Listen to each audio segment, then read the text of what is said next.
masyarakat kita itu masih harus bekerja banting tulang sampai usia senja untuk hidup, kira-kira begitu, untuk hidup. Prediksi bahwa kelas menengah di Indonesia itu sebagiannya ya jatuh miskin. Kita nggak tahu yang miskin jatuh apa gitu ya. Kalau kelas menengah jatuh miskin, yang miskin jatuh apa? Tapi ketimpangan di situ cukup luar biasa sebenarnya. Anggaran mandatori 20% saja kita nggak bisa mengelola dengan benar gitu loh. Apalagi anggaran yang nggak mandatori. Ya, ini belum kita menghitung soal korupsinya ya. Halo sahabat integritas, jumpa lagi di kanal Satu Visi Utama program Buka Kartu. Postur APBN 2025 sebagiannya 22% itu nanti untuk membayar utang yang jatuh tempo. Jumlahnya mencapai 782 triliun atau 22% dari total APBN 2025 yang mencapai 3.600 triliun rupiah. Nah, pada saat yang sama pemerintahan ke depan, yaitu pemerintahan Presiden Prabowo, hendak mengembangkan jumlah kementerian. Dari 34 hari ini akan menjadi 44. Di dalamnya juga sudah ada beberapa yang dibentuk, termasuk Badan Gizi Nasional. Ada lagi nanti adalah Badan Penerimaan Negara, sesuatu yang memang dalam konteks kampanye 2000 kampanye lalu ya di 2024 juga sudah disampaikan ya oleh pasangan calon Prabowo Gibran dalam konteks Pilpres. Nah, oleh karena itu tentu yang jadi pertanyaan kemudian adalah dari mana lagi bangsa ini, negara ini bisa mendapatkan income gitu ya. Di satu sisi utangnya terus bertahan, bahkan kesannya adalah gali lubang tutup lubang. Kemudian juga APBN-nya sebenarnya terus tumbuh gitu ya, membesar, tapi kok pertumbuhan ekonominya tetap stunting. Nah, ada apa ini sebenarnya di pengelolaan negara kita, pengelolaan anggaran negara kita. Nah, untuk membahasnya kita sudah ada narasumber istimewa, Bung Roy Salam, pendiri dari Indonesia Budget Center. Kita bisa sebut sebagai ahli anggaran atau pengamat anggaran. Kita sapa dulu yang bersangkutan. Bung Roy, apa kabar? Halo Bung Ara, kabar baik? Sehat ya? Alhamdulillah sehat-sehat. Tidak sesehat, tapi anggaran kita ini kurang sehat, Bung Roy. Ya, secara Eh, ya administratif memang tampak sehat, tapi sebetulnya secara substansi kurang sehat ya APBN kita nih. dan ini sudah lama ya sakitnya ya. Sakit itu udah lama sebetulnya ya sejak apa namanya pasca reformasi ini kan memang harapannya terjadi apa namanya perubahan yang signifikan ya dari sisi tata kelola dengan hadirnya Undang-Undang Keuangan Negara gitu ya. Itu tonggak sejarah bangsa kita dalam mengelola uh, apa namanya seluruh kekayaan negara kita secara lebih apa lebih baik, lebih pruden ya, lebih sehat. Tapi dalam perjalanannya sampai hari ini ya itu memang kita banyak menemui apa masih banyak lah tantangan bangsa ini. Terutama memang strategi kebijakan fiskal kita yang selalu menempatkan apa ya, ya APBN kita memang masih yang seperti Bung Ara bilang gali lubang tutup lubang gitu. Defisitnya semakin membesar gitu ya. Hmm. Bung Roy, gambaran atau analisis untuk APBN 2025 ini bagaimana? Kira-kira kita sebagai masyarakat optimis bahwa negara ini akan lebih bagus ke depan, atau sebagaimana analisis analisis banyak orang, kalau kita ini pasti kita akan tetap terjebak pada negara yang tidak bisa lepas dari apa, negara Ya, dengan pertumbuhan menengah yang tidak bisa bergerak ke negara maju. Middle income trap gitu ya, middle istilah income bahasa trap ya istilah istilah ya istilah kerennya istilah. gitu ya. Tapi bahasa Indonesianya kok malah bingung kita. Gimana Bung Roy? Nah, ya cukup Secara sebenarnya memang di apa namanya kita diajak rakyat diajak untuk optimis ya, diajak optimis untuk Indonesia bisa menuju negara maju gitu ya, menuju negara berkembang menuju ke arah maju seperti eh, negara-negara apa namanya Korea Selatan misalnya, Korea Selatan ya, atau bahkan Malaysia ya. Malaysia ya sekarang sudah Malaysia, dianggap China, lepas ya.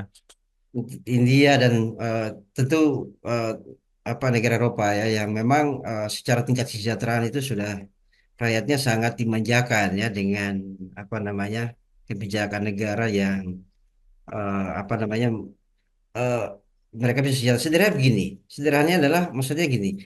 Bagaimana rakyat kita itu bisa juga apa merencanakan hidupnya ya, merencanakan masa tuanya gitu ya, untuk berwisata ke luar negeri itu ya, Menikmati hidup lah.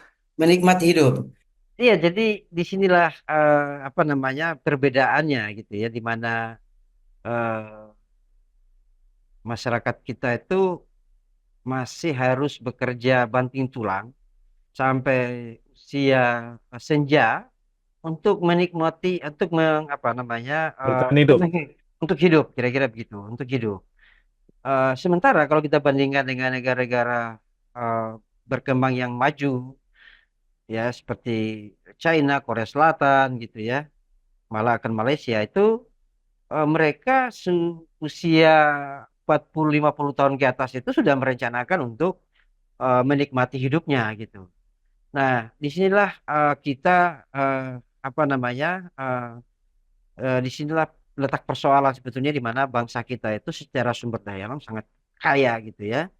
Tetapi eh, kekayaan apa namanya bangsa ini hanya dinikmati kurang 1% gitu ya dari orang-orang yang memiliki harta di atas apa namanya 10 bahkan di atas 100 miliar gitu ya.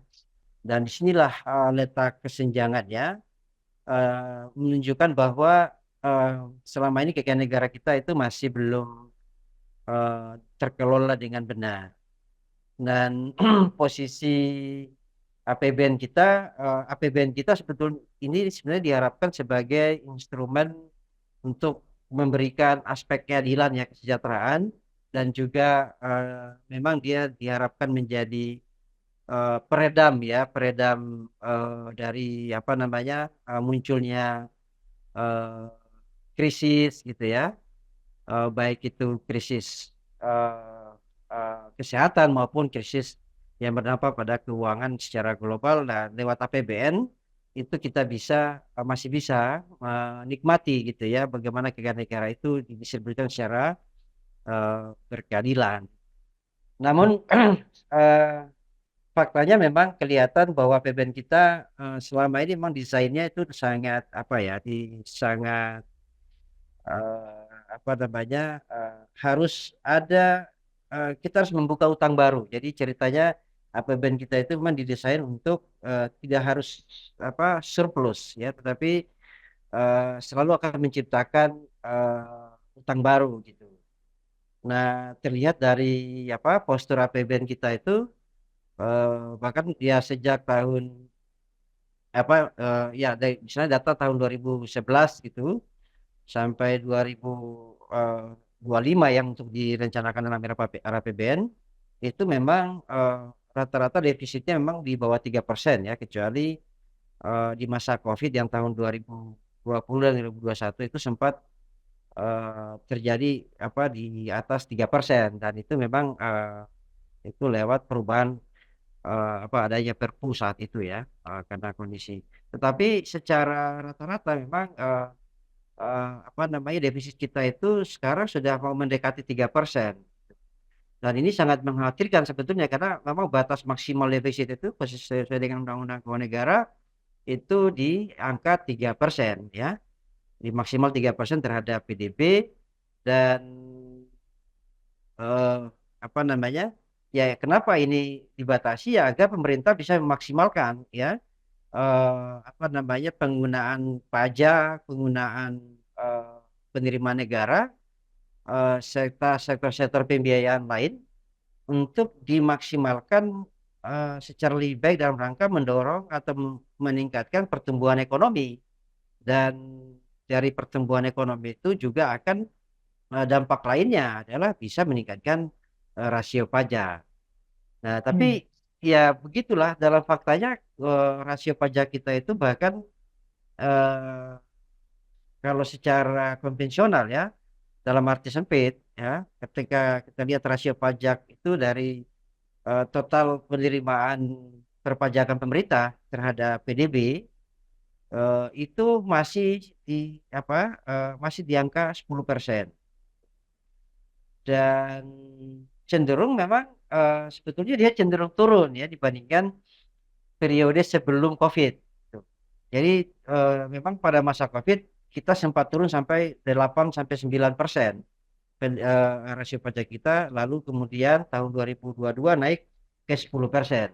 Tapi angka 10% itu bukan sesuatu angka yang mewah karena di tahun 2011 sampai 2015 16 itu sempat menyentuh angka 11%. Artinya masih lebih baik ya situasi di eh, apa namanya di tahun-tahun yang lalu ya. Eh, Mestinya dengan adanya Undang-Undang apa 7 tahun 2021 tentang harmonisasi peraturan perpajakan, lalu ditopang dengan apa namanya Undang-Undang Cipta Kerja, ini bisa memberikan lompatan baru gitu ya di dalam pertumbuhan ekonomi kita. Tapi pertumbuhan yang benar-benar berkeadilan, pertumbuhan yang menempatkan eh, apa namanya sektor-sektor kesejahteraan itu bagi masyarakat menengah dan ke bawah. Jadi bukan memperkaya yang sudah Sudah kaya. kaya. Ya, Nah, itu ini yang kalau jadi kembali kritikalnya. kembali ke isu tadi, apakah orang Indonesia itu bisa menikmati hidup setelah usia pensiun gitu ya? Ada Iya. analogi yang menarik itu. Ada yang mengatakan sapi di Swiss itu lebih bahagia daripada orang di Indonesia. Gitu. Iya, Karena kalau kenyataannya memang kalau begitu ya. sapi di Swiss itu mereka dipijat gitu ya, Iya, apa ada program stress release gitu ya yang disediakan. Meskipun nanti dipotong juga untuk jadi wagyu misalnya, iya. dan itu Iya. harganya jadi mahal. Bung Roy, ini kita coba beranjak ke 2025. Tadi sudah digambarkan sebenarnya kalau melihat tren APBN itu dari tahun ke tahun terus meningkat alokasinya atau jumlahnya. Di tahun sebelumnya itu 3.000 triliun, sekarang dirancang 3.600 triliun. Meskipun ada defisit 616 triliun gitu ya.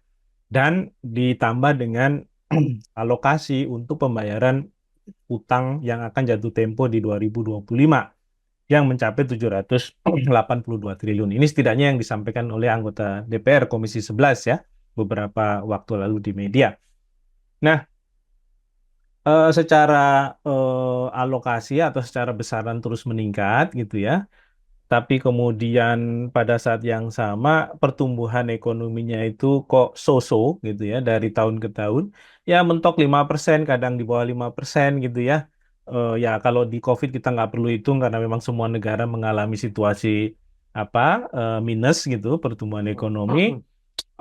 Tapi setelah COVID itu pun kita juga tidak bergerak cepat gitu ya. Almarhum Faisal Basri sudah mengingatkan soal itu juga Ya. dalam beberapa kali diskusi yang ia sampaikan gitu. Nah, rencana 2025 itu 782 triliun hanya untuk membayar utang. Itu pun belum pasti apakah utang pokoknya juga ikut dibayar atau hanya bunga utangnya. Jika hanya bunga utangnya, berarti kita harus berhutang lagi supaya bisa membayar hutang. Jadi gali Ya. lubang tutup lubang. Nah, Ya. pada saat yang sama, pemerintah ini punya rancangan untuk membangun beberapa unit baru ya, badan-badan baru, kementerian baru. Which is, itu artinya harus ada alokasi anggarannya. Satu kementerian itu kan setidaknya ya di atas 1 triliun pos anggarannya. Kecuali modelnya komisi atau apa ya, badan yang kecil gitu ya. Tapi kalau sudah kementerian levelnya, dia kan harus ada pos alokasi anggarannya. Dan itu artinya juga akan ada biaya birokrasi. ya dengan adanya pegawai di situ, mesin birokrasi yang ditanam, dicangkok. Sementara Menteri Dalam Negeri Pak Tito Karnavian kemarin ngeluh-ngeluh, ya. Ini Ya. APBD kita ini sebagian besar dipakai untuk membayar gaji pegawai honorer, yang itu sebagian besar dari para tim ses gitu ya. Ya. Nah, di saat yang sama KASN dibubarkan gitu. Padahal mereka itu mengawasi juga mekanisme-mekanisme yang ilegal untuk mengalokasikan sumber daya publik gitu ya. Termasuk di dalamnya tentu adalah bagaimana penempatan orang-orang tertentu gitu ya yang punya kecenderungan nanti koruptif ketika menjabat gitu, ketika ada di situ gitu. Nah, ini lalu dari mana kita akan dapat uangnya, Bung Roy? Apakah itu berarti ketika ada rancang bangun begitu, sementara kan program Prabowo ini kan banyak sekali yang itu akan belanjanya besar ya. Ya. Misalnya yang satu saja itu yang program makan gizi gratis itu aja sudah sangat besar gitu. Belum lagi yang lain gitu ya. Nah, ini nanti korbannya siapa nih, Bung Roy? Kalau pemerintah target penerimaan negara harus meningkat gitu dari 3.000 menjadi 3.600 triliun. Gimana Bung Roy? Ya, tahun eh, tahun ini tahun 2025 ya. Tahun 2025 itu memang AP pendapatan negara kita itu dirancang sudah tiga digit. Itu eh, dibuat keren lah gitu ya. Tiga digit itu sudah mencapai angka 3.000 triliun. Tetapi belanja kita itu juga dirancang lebih besar lagi gitu ya. Maksudnya itu apa namanya sampai 3.600 triliun. Nah, sehingga kita harus negara harus defisit ya 6.600 triliun lebih. Eh, Lalu juga dirancang eh, defisitnya itu sekitar 2,4. Itu lebih tinggi nih dibandingkan tahun sebelumnya gitu ya. Artinya memang pembiayaan negara kita itu akan banyak juga ditopang oleh eh, apa namanya oleh utang. Nah, utang itu baik utang dalam bentuk surat utang negara maupun utang pinjaman baru ke apa namanya ke keuangan global gitu ya luar negeri dan juga dalam negeri. Secara tren memang Sun itu sangat apa namanya saat ini menjadi satu apa ya eh, sumber utang yang memang nilainya cukup relatif besar ya dibanding dengan pinjaman eh, apa istilahnya ya eh, pinjaman antar negara ya G2G itu ya. Nilainya cukup besar ya surat utang negara ini bahkan sudah dia eh, eh, katakanlah tahun 2000 berapa ya 2024 itu utang kita dirancang itu 77 triliun itu dari sekitar 70-an triliun itu dari pinjaman luar negeri. Sementara untuk surat utang negara kita itu sampai di atas eh, bisa mencapai 500-an triliun. Jadi kira-kira begitu gapnya. Jadi eh, memang eh, pada akhirnya negara mengeluarkan eh, apa utang kita itu dari kepemilikan bisa jadi itu lebih banyak kepemilikan pribadi atau kepemilikan badan gitu ya. Karena surat utang kan ibaratnya dari perusahaan mana atau dari individu mana bisa dia membeli surat utang gitu ya. Eh, tentu ini yang saya lihat sering ditekankan oleh oleh pihak Kementerian Keuangan ya bahwa mereka eh, mengatakan bahwa ini memang kan sesuatu tantangan besar karena mengelola eh, surat utang ini memang ini harus hati-hati ya karena dia harus disiplin betul untuk menempatkan Sun ini dalam sektor keuangan yang minim risiko. Sebab kalau dia mengalami apa ya crash gitu ya dan ya tentu ini akan berdampak besar eh, apa namanya bagi beban keuangan di periode berikutnya gitu. ya, maupun eh, nah karena di sinilah saya lihat mengapa sektor pembiayaan itu eh, apa namanya kita selalu merancang defisit ya dan defisit besar dan karena mengandalkan sektor itu tadi apa namanya pembiayaan dari surat utang. Eh, Sementara kalau lihat dari pajak kan memang apa namanya sebenarnya memang paling besar pajak ini ya. Pendapatan 2025 dirancang itu 3.000 triliun lebih dengan pendapatan dari pendapatan dari pajak eh, itu mencapai 2.300-an triliun. Artinya ini bisa mencapai 70 bahkan 80% ya Hmm. dari seluruh total pendapatan negara yang terdiri dari pendapatan perpajakan, pendapatan negara bukan pajak atau PNBP dan hibah. Artinya memang perpajakan masih menjadi sektor paling utama itu menopang eh, apa namanya pendapatan negara kita ya, pembiayaan negara kita. Hanya saja kemudian di sisi lain pemerintah merancang belanja yang lebih besar. Tuh. Nah, rancangan belanja Sementara negara yang besar inilah yang sebenarnya menjadi satu yang titik krusial sebetulnya. sementara belanjanya nggak produktif gitu ya. Iya. Nah, itu saya bilang tadi sektor belanja inilah yang eh, seringkali lepas dari apa namanya dari eh, eh, pengamatan publik ya. Ya, saya bisa katakan begitu karena belanja kita ini semakin tahun luar biasa peningkatan belanjanya, tapi berapa persen yang itu produktif untuk meningkatkan pertumbuhan ekonomi?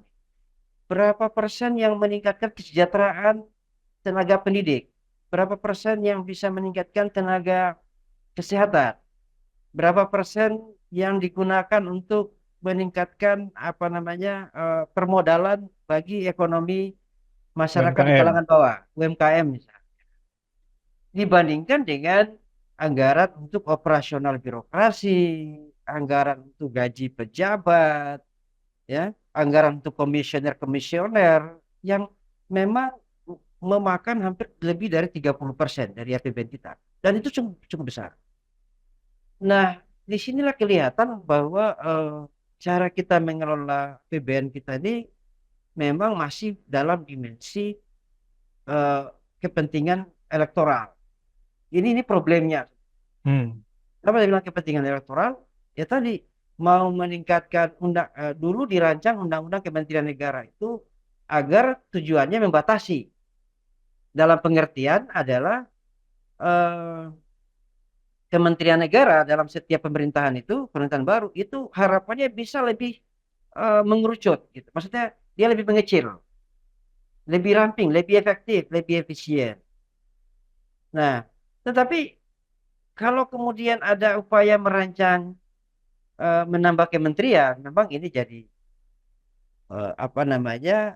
sebetulnya ini sudah di luar dari rencana awal ya untuk bagaimana merampingkan APBN kita dari dari apa eh, beban belanja operasional kementerian lembaga negara kita gitu. Nah, itu Hmm. kira-kira Bung Kadat bahwa memang eh, problem kita memang saat ini salah satunya inkonsistensi ya eh, setiap pemerintahan untuk lebih menjalankan APBN itu lebih lebih mandatoris gitu ya dan di lebih efisien dan efektif gitu. Hmm. Ini tantangan besarnya sebetulnya. Bung Eh, Roy, terakhir, kan ada rencana di 2025 itu ada kenaikan PPN, which is itu artinya masyarakat harus bayar pajak lebih banyak.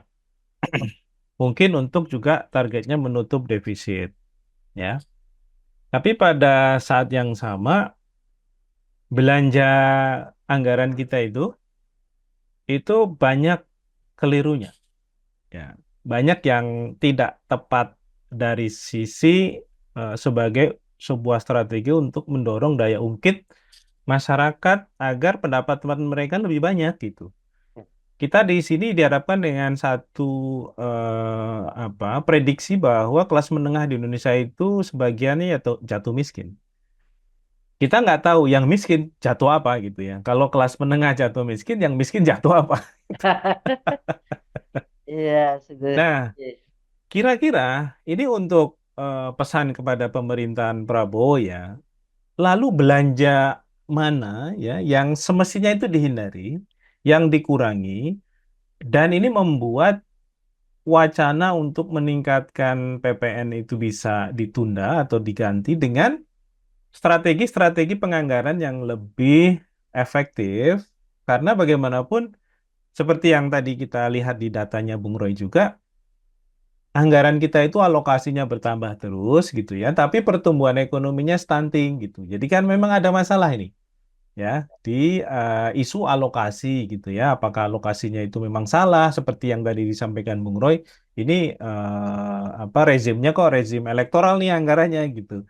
Di mana sebagiannya itu digunakan atau dialokasikan untuk melayani ya perspektif atau kepentingan elektoralnya gitu. Bung Roy, sarannya apa ini ke pemerintahan? Iya, jadi memang perlu ada effort ya bagi pemerintahan baru ke depan untuk memaksimalkan pertama adalah bagaimana merancang ya APBN itu agar belanjanya itu produktif. Ya tentu penambahan belanja itu eh, tidak untuk kepentingan meningkatkan anggaran pemeliharaan perkantoran, ya. Tidak untuk meningkatkan anggaran perjalanan-perjalanan dinas atau biaya-biaya yang tidak yang memang memboroskan gitu ya. Jadi tidak langsung bersentuhan dengan kepentingan publik. Ya, justru harapannya ke depan justru dia memperbesar belanja untuk sektor publik tadi, baik di pelayanannya, baik di ya pelayanan mau layanan maupun pemberi layanan. Karena eh, saat ini memang apa namanya eh, ya katakanlah misalnya kita bicara anggaran 20% pendidikan itu kelihatan hanya sebatas sebuah apa ya sebuah angka yang di apa eh, eh, angka saja, tapi secara realitanya sebetulnya ketimpangan pendidikan kita masih tinggi. Karena 20% itu sebenarnya lari kemana-mana itu ya. Lari kemana-mana gitu loh. Ya belum lagi sekarang ada untuk gizi ya ke depannya ini. Dan itu menyerap sangat besar. 61 triliun itu bukan angka yang kecil. Bayangkan kita masih punya tenaga pendidik yang dihonor 100.000 bahkan 300.000 per bulan. Itu, itu Mau logikanya gimana? ngajarin apa di kelas? Ngajarin apa di kelas? Kita berharap sebuah ada peningkatan kualitas sumber daya manusia. Tapi ketimpangan di situ luar biasa sebenarnya. Dari anggaran mandatori 20% saja kita nggak bisa mengelola dengan benar gitu loh. Apalagi anggaran yang nggak mandatori. Ya, ini belum kita menghitung soal korupsinya ya. Nah, Kalau ini belum kan soal strategi belanja yang juga ngawur, tapi juga aspek korupsi di dalam anggaran itu juga kan sebenarnya besar ya. Cuma betul. karena pemerintah ini cenderung menomorduakan atau bahkan menomortigakan strategi pemberantasan korupsi, maka kemudian ya makin babak belur tuh Makin bawah belum. Makin bawah belum. output pembangunannya gitu. Betul. Jadi di sini bagaimana pemerintah baru ke depan itu bagaimana satu meningkatkan kualitas belanjanya gitu ya tadi dengan mengerem ya tadi belanja-belanja yang tidak produktif. Gitu. Yang kedua adalah bagaimana memaksimalkan unsur pengawasan ini.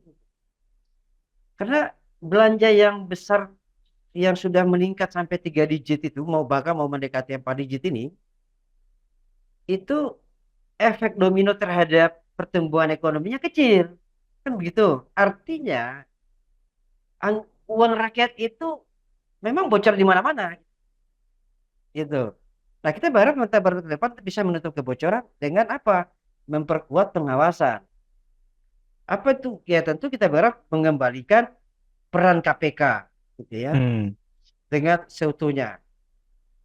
Kemudian mengembalikan marwah BPK gitu. Hmm. Karena tantangan kita saat ini sebetulnya dua institusi besar kita ini sangat lemah Dan dipolitisasi ya dalam dan konteks BPK. dipolitisasi. Ya. Bayangkan sampai saat ini kita lihat dari periode ke periode anggota BPK-nya itu terlibat kasus korupsi gitu. Artinya ada penyalahgunaan kewenangan di dalam mengelola BPK, dan kita tahu bahwa BPK ini lembaga yang memang diatur oleh konstitusi untuk menjaga uang rakyat gitu.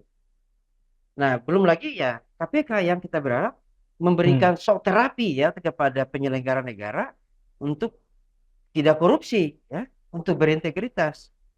Ya, ya saat ini kita lihat sudah sempoyongan gitu ya. Dan kita berharap pemerintah baru ke depan itu mengembalikan itu Oh, marwah penegakan korupsi ya dan akuntabilitas keuangan negara. Nah, tentu perlu dilihat juga pada aspek kelembagaan. Tetapi memang ide untuk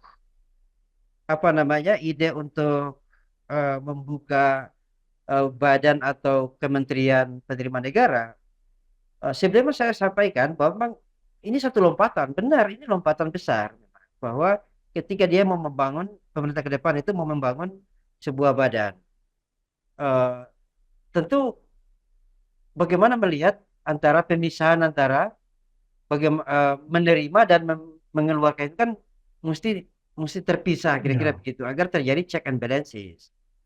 Namun tantangannya besar sebetulnya memang. Tantangannya besar. Ya, tadi bagaimana memanage administrasi administrasi sektor-sektor penerimaan negara ya, terutama perpajakan. Itu memang menjadi problem besar. Dan Eh, kalau tidak dirancang sebagai kebijakan teknokratis, tapi lebih politis, ya bisa saja mekanisme check and balances itu nggak akan jalan. Nggak akan jalan. Jadi meskipun dibangun kelembagaan baru tanpa memperkuat integritas tadi, ya maka memang nggak percuma saja kita bangun ke kelembagaan baru tadi gitu ya. Justru ya tadi hanya menghabiskan anggaran saja gitu. Satu Hmm. sisi, dan bahkan kalau tanpa tata kelola yang benar ya tanpa komitmen yang kuat bisa bahaya malah ke depan dengan adanya kelembagaan baru tanpa didukung dengan sistem check and balances. Apalagi ini isu penerimaan negara ya. Apalagi ini penerimaan negara gitu. Makanya Bang eh, tentu sangat hati-hati. Makanya saya bilang kalau ini saya sampaikan sebelumnya ya menanggapi isu ini bahwa ini sebuah lompatan besar ya ketika pemerintah ke depan itu mau memisahkan. Tetapi tantangannya juga tidak sedikit ya kan, tantangannya tidak sedikit. eh, Ya harus mengubah undang-undang. Kalau ditempatkan di level kementerian, artinya memang dia setara menteri keuangan. Kalau setara menteri keuangan, kita balik ke undang-undang keuangan negara, menteri keuangan sebagai pengelola fiskal. Berarti harus mengubah undang-undang keuangan negara, Ya. mengubah undang-undang harmonisasi perpajakan, peraturan perpajakan. Dan itu satu langkah yang eh, membutuhkan effort besar. Hmm. Ya bahwa itu wilayah legislasi, oke, ya.